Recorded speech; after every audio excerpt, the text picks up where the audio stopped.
Welcome to the Bad Mom Show, where we flip the script on shame, shed light on what's made you feel invisible, and take your story back.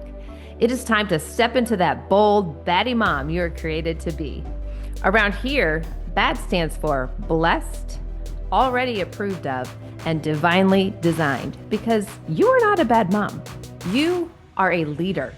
You were chosen for your family on purpose. You are divinely designed and anointed as the heart of your home, and you can confidently own your mantle of leadership as a fiery woman to lead with boldness, not burnout.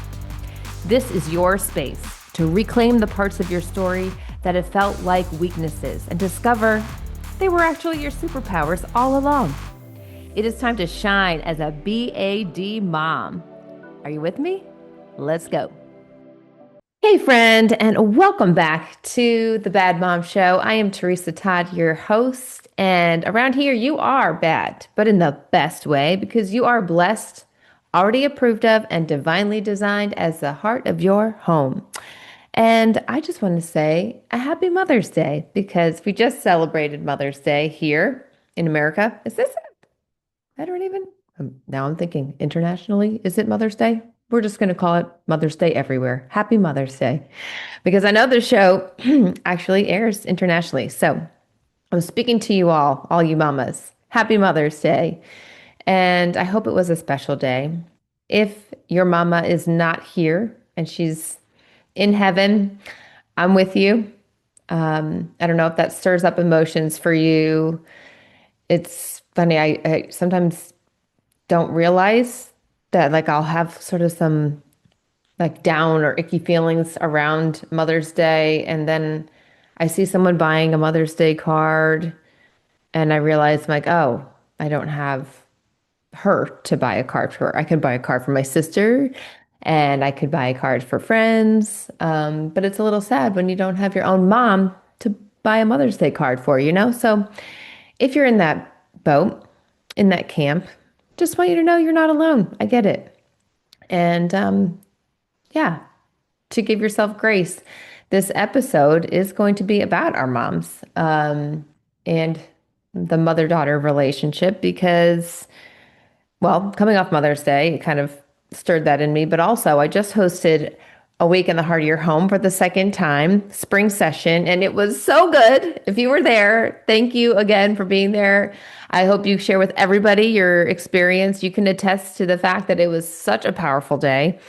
The Holy Spirit was very present in the room with us. And what made it so powerful was just everybody there was so ready to be open, to be honest, which is the key. And not only to get honest with themselves and with God, but to share honestly with each other. And that truly is where the growth happens, when we can share, shed the light on those dark places and realize what you're going through is not your own struggle.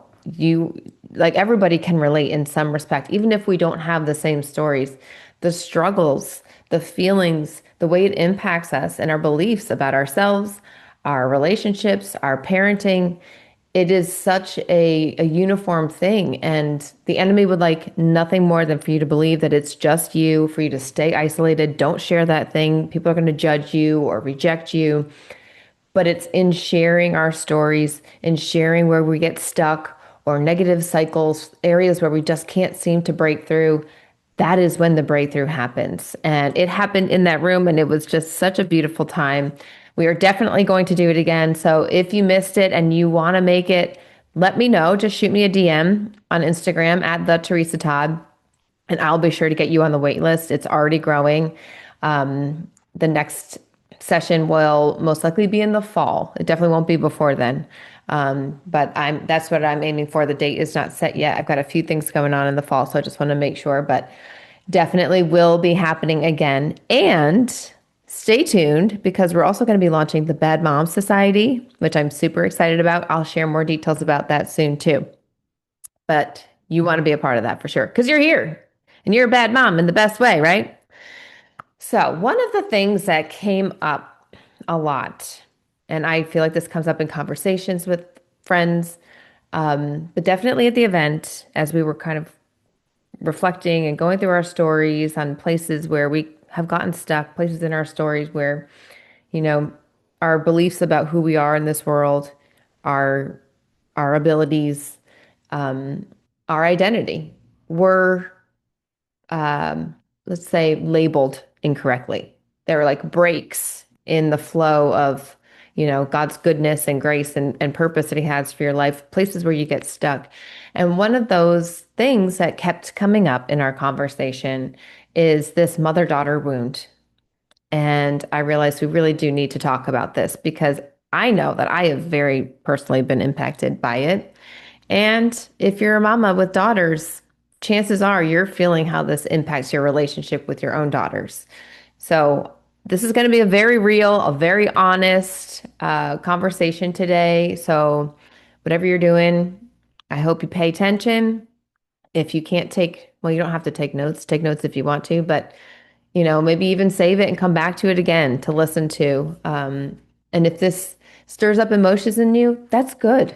That tells me and should tell you that this is something that you need to pay attention to, and that's okay. You're not alone. So let's get to it, shall we? This mother-daughter wound. I feel like most women have it. Even if you had a great childhood and you have a great relationship with your mother now, there are places where that relationship may have had some kinks in it. And it really does impact how we then view ourselves as mothers, how you see yourself, how you respond to your own daughters. Um, and truly this belief, like, are you a good enough mom or not? So I want to share honestly about my own experience. I have two daughters, but when I found out I was having a girl, I already had a little boy. I remember my reaction. And of course, I was excited that we were pregnant. But when I found out I was having a girl, in all honesty, I immediately heard, oh no, in my head. I felt really nervous. I felt like, oh gosh, I don't know if I can handle this one. Already in my head, telling myself I can't handle her, and she's a little embryo. But this is, again, we talk about the power of our words. I recall people saying to me, "Oh, you're going to get yours." Have you ever heard that? Anyone say that to you? That is a terrible thing to say to somebody. Don't say those words to anybody. Like, I didn't have to accept it, but clearly I did. Um, but that's a powerful statement to make. Like, oh, because, and again, it's just reaffirming the story in my head that I was a bad kid, that I was a bad girl. People are saying to me, oh, well, because of how bad you were, you're going to get a bad kid too. And by the way, I wasn't really bad. I was bad in the best way, right?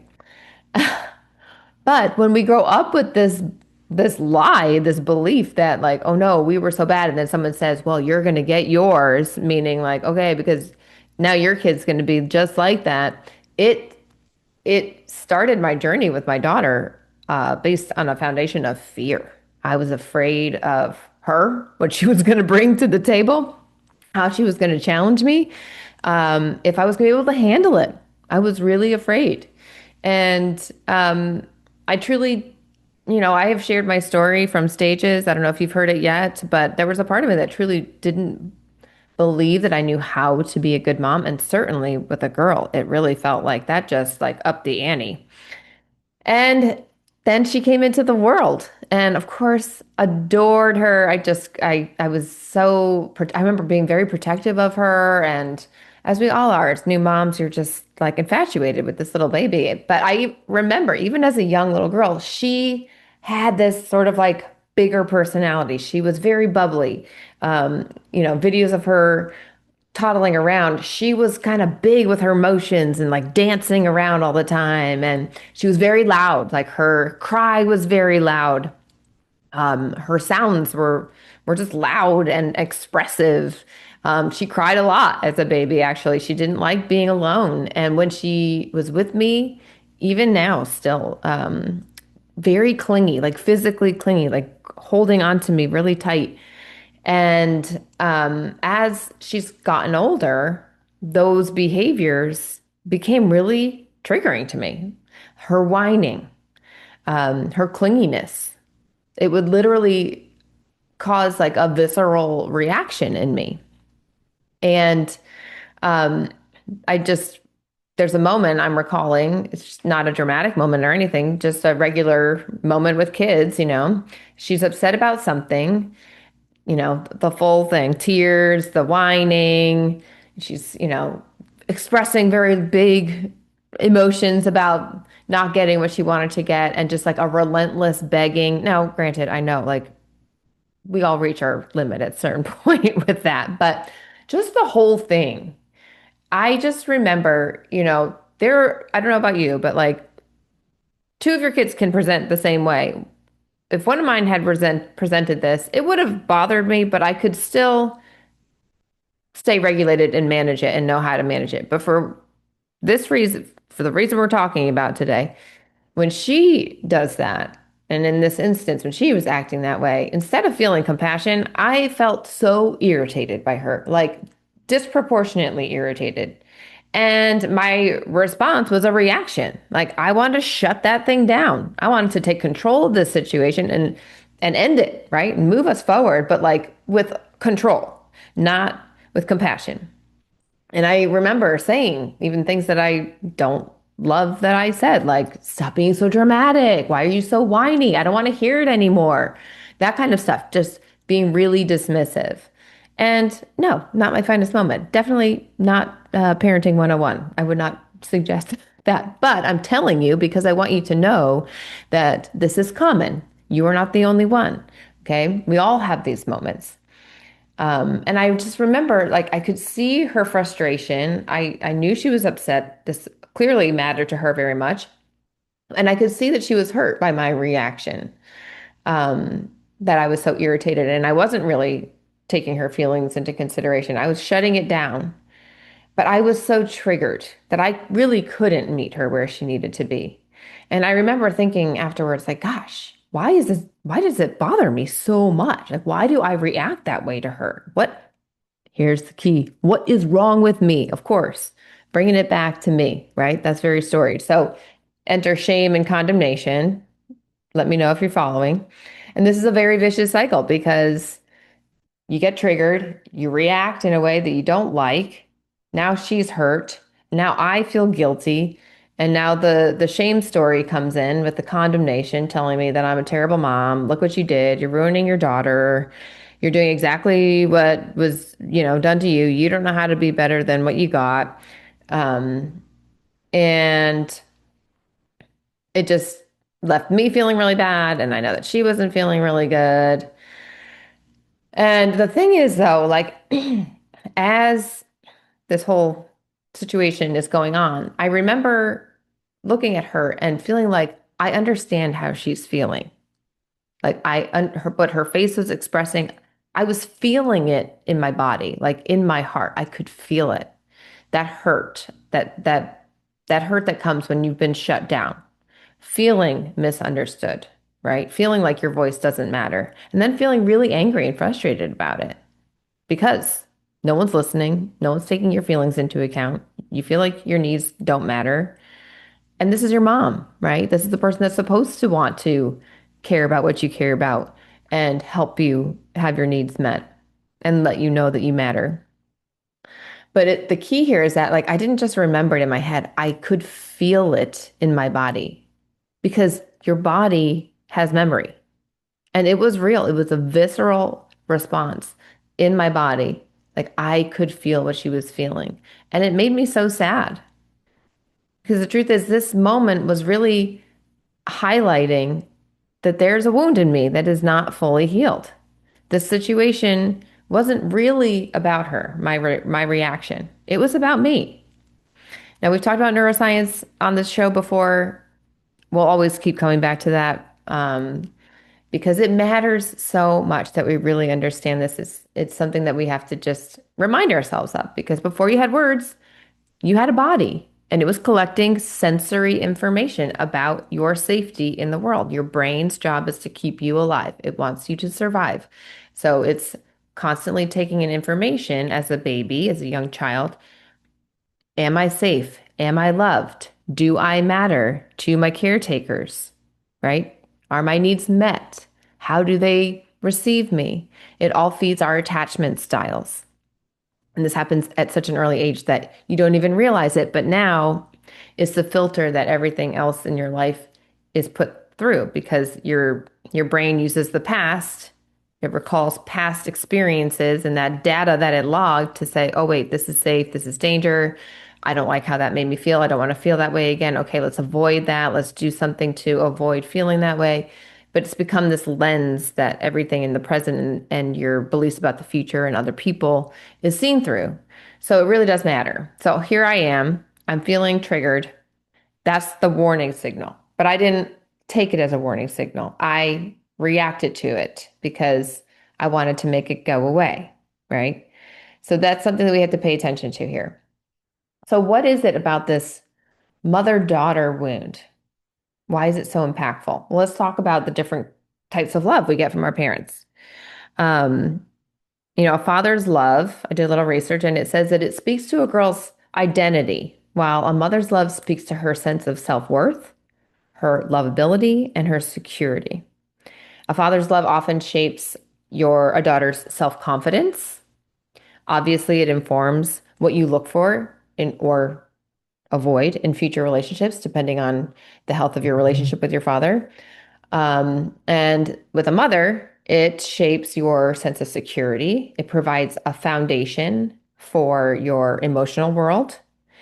And whether or not you got that affection, that steady affection to anchor your emotional world and inform your sense of self.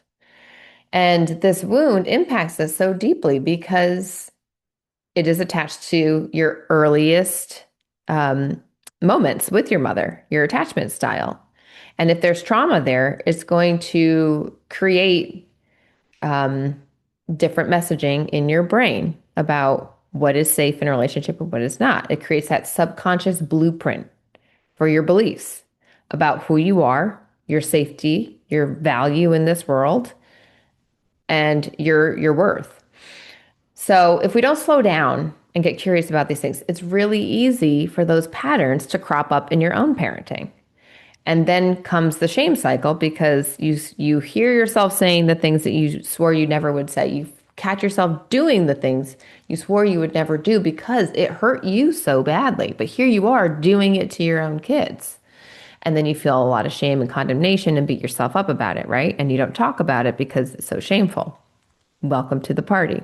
Hey friend, thank you so much for being here and following the Bad Mom Show. I would love to hear from you, so let's connect. After the show, send me a DM and let me know what's hitting home for you. What do you struggle with the most as a mom? And what topics would you like to hear more about? This show is all about connection in the community because that is how we truly grow. So reach out to me at the Teresa Todd on Instagram, Facebook, or even TikTok, and I cannot wait to hear from you. So, but it's what you don't want to happen, right? And we can throw the tagline all over our social media posts that we're a chain breaker and all the things. But until you are willing to slow down and do this type of work, you're not going to break generational trauma patterns. You're not. It requires a deep looking inward and starting with yourself to slow down that automatic pattern that you go into so quickly when your body senses danger. So it's not that you're bad. It's just how you're wired. So we got to slow down and we got to learn how we're wired. And then you can rewire things. And that's also a process, but we're not going into that right now. So some of the things that happen, well, unhealed wounds, such as emotional neglect. Maybe your mother was emotionally unavailable to you. Emotional rejection. Maybe she rejected your emotional needs. Emotional control. That's, big emotions aren't allowed. There's no crying. Everybody, just acts orderly and, keep the peace type of thing.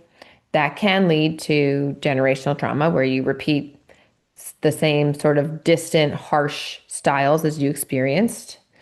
Obviously, when we feel triggered, that's a signal to us that we have unresolved pain. And you might find it really hard to stay emotionally regulated when you feel stressed because stress sets off your survival brain. You might have been forced to be more of a parent to your mother than she was to you and take on that responsibility too early of an age when you're just a child. And that might cause you to overcompensate in your relationship with your own daughter. If there was perfectionism or a lot of criticism in your family, in your relationship with your mother, that wound could create a very critical internal voice, right? We take on the voice of our punishers. We do. And then we become the punishing voice in our minds. But it can then spill out of us and we become very critical of our daughter, our daughters. And then, unintentionally put that level of perfectionism, that expectation of perfectionism on her.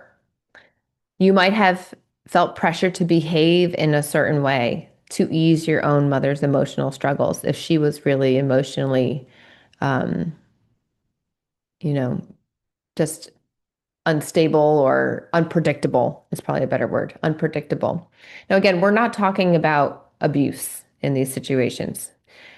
Obviously, abusive relationships leave big trauma marks. There's big T's and little T's. But this isn't a level of emotional abuse for sure. With physical abuse, that trauma is definitely going to impact how you relate to your own children. That might require some deeper work, right? Even with the little T stuff, this might bring up some feelings for you. And if you're like, wow, I don't know how to handle this, that's okay. There are people to help. But I just wanted to say that, like, we're talking about things that happen very regularly that you might have even told yourself is no big deal. Like, why can't I get over this? It matters because if it impacted you then and it's impacting you today, it still matters. It's a wound that needs tending to, period. So we develop this pain, this break in, as my mentor, Carrie Garcia calls it, this shattered shalom, where like your peace was broken, your sense of identity got shattered a bit. And it forms when you don't feel fully seen, safe, understood, emotionally supported by this woman who brought you into the world who's supposed to provide all of those things. Doesn't mean she's bad, okay? But if your emotional needs were not handled well and you were feeling left to feel dismissed, misunderstood, corrected more than you were comforted, you learned this part of me is not safe. This part of me is bad. I need to avoid this part of me because when it comes out, it pushes people away. When it comes out, it makes mommy angry. When it comes out, fill in the blank, right? It becomes something that you had to adapt to work around, to survive. Do you get that? Do you see how that works in our brain? So you became who you needed to become to feel safe, to feel seen, to feel accepted in your family. And that informed your identity. But from this information, right, this is the sensory experience. It creates data. It goes in our brain. We modify our behaviors so that we can feel safe in our world.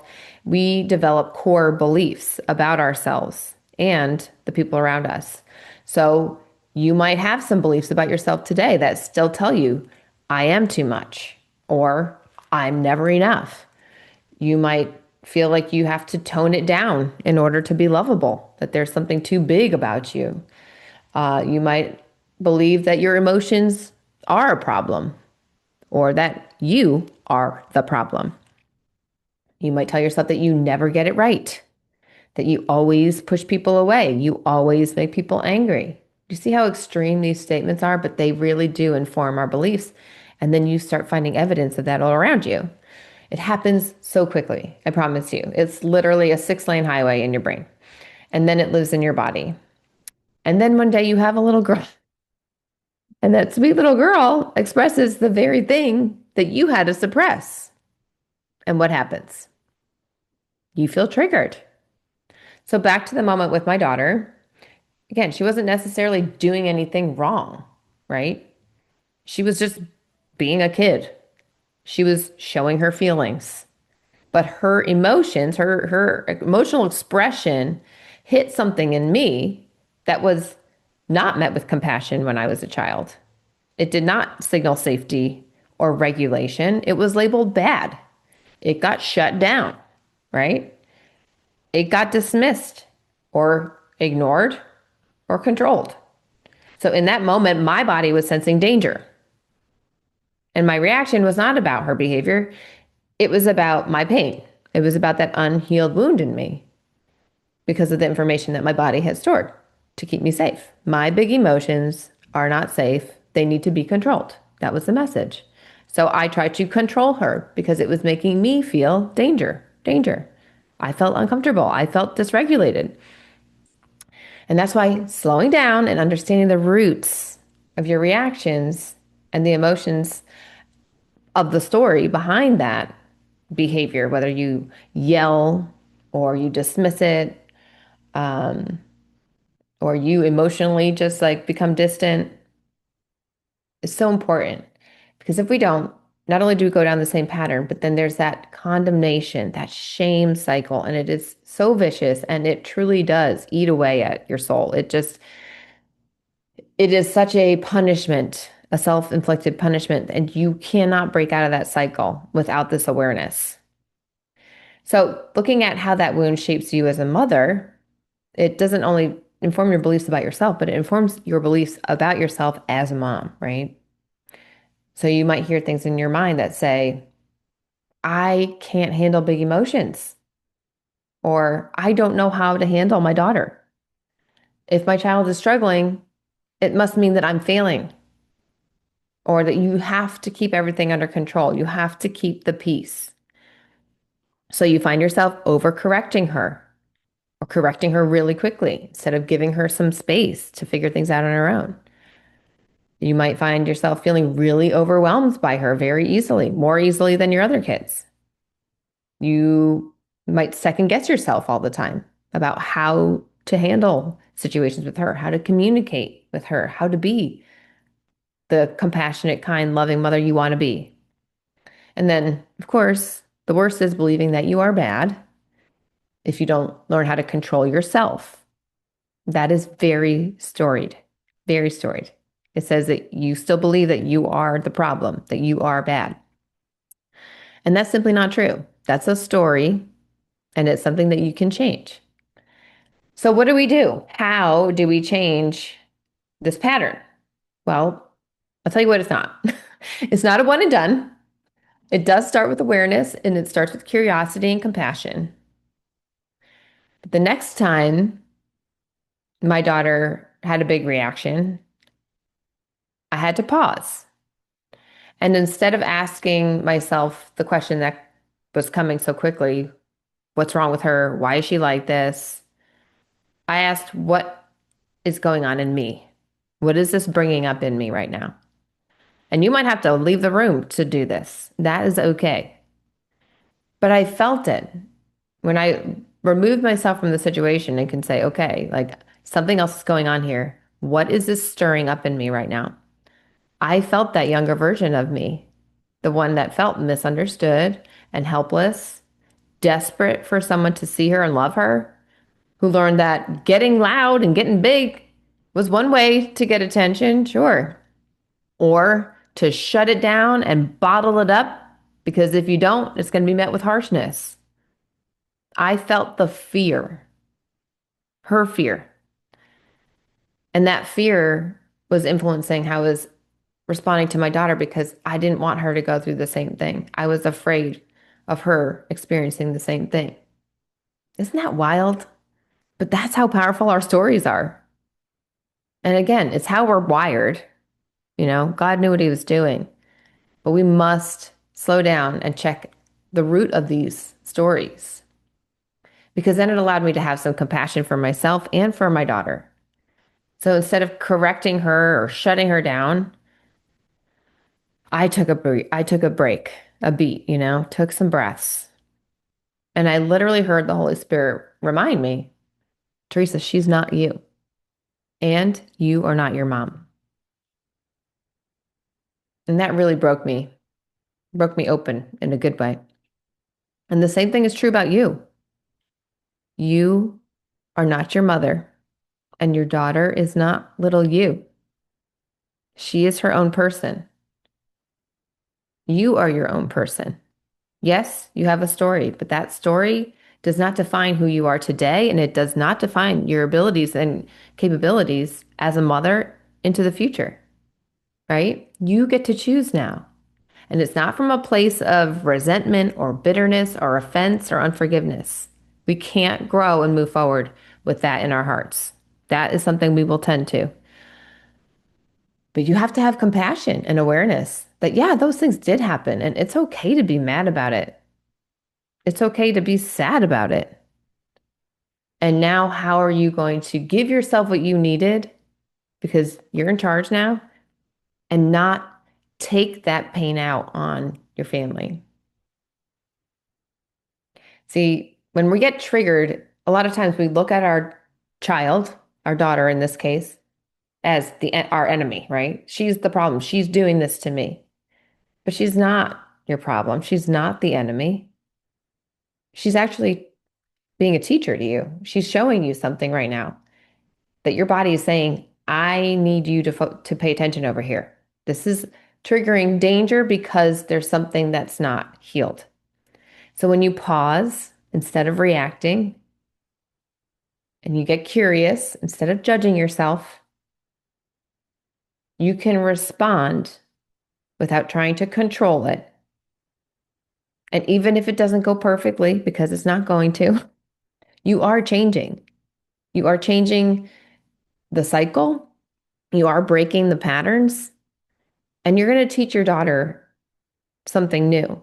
By loving and accepting yourself and giving yourself the grace that you need, you're teaching her how to do that for herself too. And owning that you're not perfect. You're not going to handle everything perfectly. That can take some of that perfection pressure off of her too. But it really is an intentional process. It's not about getting it right. Can we just, I love how much you want to get things right. I get it because it does matter that much to you. I feel that. But you're not going to get it right every time. You need to give yourself grace. There's a lot of steps in healing this wound.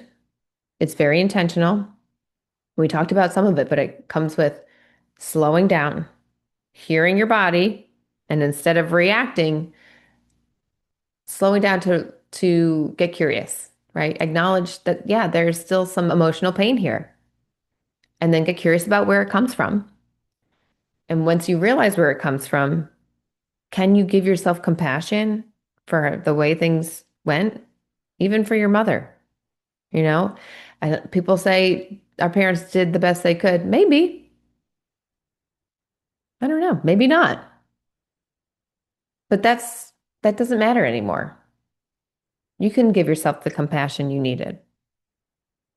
And it's critical at some point in this process, which we can't go through everything right now, that you do grieve what was lost, what you didn't get that you needed, and learn to forgive because we can't move forward with unforgiveness in our hearts. You just can't. And that doesn't mean going to the person and saying, I forgive you. That's an inside job. That's for you and Jesus. That's when you surrender that person out of the prison of your heart and you hand them back to Jesus and say, this person is not my responsibility. They are yours. I forgive them for the pain. It might not change how you feel in the moment, but you release them back to Jesus. That is a must. And then you must separate your identity from your mother's. This was big for me because in those moments, I get it. You do feel like you're reliving your childhood. You're like, oh my gosh, now I've become my mother and she's me. And you are, in a sense, reliving the past. You are like reenacting a situation, but that is not who you are, right? You are not your mother and your daughter is not you. And remember that she carries the Spirit of God and so do you. So look for that in her. Call out that identity, call out that truth. It might even be really worth it to sit with God and your journal and ask him to paint a picture of your daughter for you, to show you who she is, who he created her to be. Because the more you can get that truth in your mind and you can start speaking that out, My daughter is kind. My daughter is loving. My daughter is gentle. My daughter is creative. She is valuable. She is a bright light. She's equipped to do good things. She is compassionate. She's all these things. And you got to speak that about yourself too, right? We can't sit over here criticizing ourselves, shaming ourselves, and expect to show up differently. It's not going to happen. We are so hard on ourselves. You must give yourself compassion. In Psalm 34:18, it says that the Lord is close to the brokenhearted. So take refuge in that, you know? There are broken places in your heart, but remember what God said to me. He said to me, Teresa, I made you the heart of your home. But if your heart stays broken, you will continue to lead from those broken places. And the same goes for you. He's showing you places in your heart that need healing when we get triggered. And it's always another level of it. It's not like an arrived, but be willing. That's how you break generational patterns. It's just one step at a time.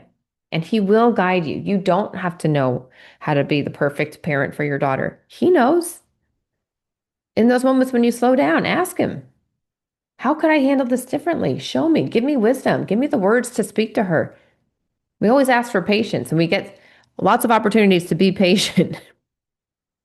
Maybe ask him for guidance on how to speak to her. What's really going on here? All of those curiosity things are going to give you clues and help you heal. So wrapping this up, if this stirred something in you, good. I'm glad. This matters. And you're not the only one, okay? It affects so many women. I think more women than not, honestly. And you're not a bad mom, okay? This is just information. Your body's telling you something. When you feel that trigger, what emotion comes up? I want you to ask yourself some questions. And you might have to do this after the moment. But right now, even, if you can think of something, ask yourself, what did I need from my mom that I didn't get? What did I need that I didn't receive? This would be a great thing to journal on. And then ask yourself, how can I begin offering that to myself now? What did you need? And how can you start giving that to yourself now? Grace and self-compassion are some good starts. But when you start operating from that place of love and compassion and grace, you can start extending that to your daughter and everybody around you way more easily because you're not pouring from an empty vessel. I have a few other questions for you to take into consideration, and then we're going to wrap this one up. And a few other questions you can ask are, what did I learn about my emotions when I was growing up? You know, emotions, one of the things I teach at my event, are just energy in motion. They're not good or bad, but we do assign labels to them. So what did you learn about emotions when you were growing up? What part of your child triggers you the most and why?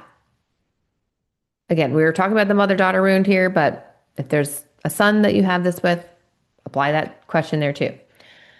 What does that remind me of from my own story?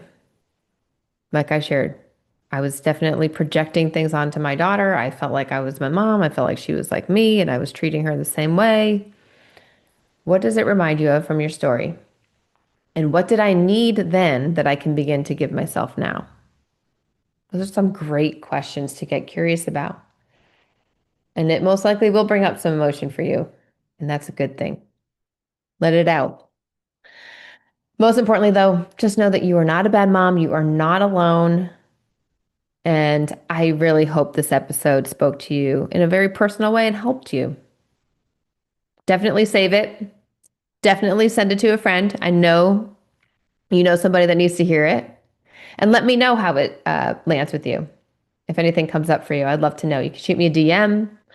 And as always, be sure that you are subscribed to The Bad Mom Show because new episodes drop every Wednesday. And I can't wait to see you back here next week. Take care.